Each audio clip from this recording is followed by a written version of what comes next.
yung ating valve guide. Ayan, kita nyo guys, ayan, no?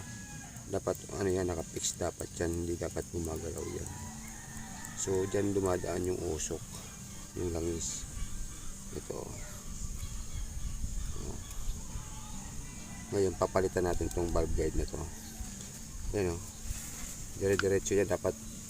So ayan guys, maglalagay na tayo. Nailagay na natin tong isang isang valve guide. So yung isa naman ito, ang paglagay niya guys, ganito. Itong na to, ilalagay mo lang yan dito. Yan. Para hindi siya mabusal-sal dito. Tapos gagamit ka nito ng number 12. Ayan, na T-range. Tapos sasalpak mo dyan. Tapos dahan-dahan pupuputin. Pero lagyan mo muna nyo ng lubricant para medyo madulas.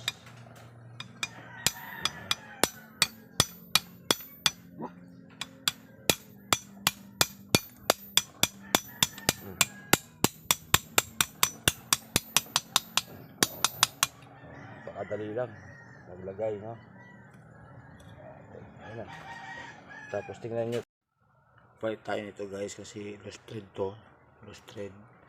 Tapos ito maluwag na rin yung salpakan ng bearing, pinalitan natin.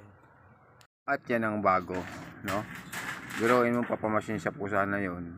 Buti na lang hindi ko na papamasin shop kasi ito maluwag na tong salpakan ng bearing. Ito lang papamasin shop ko yung thread na to, na lost thread na.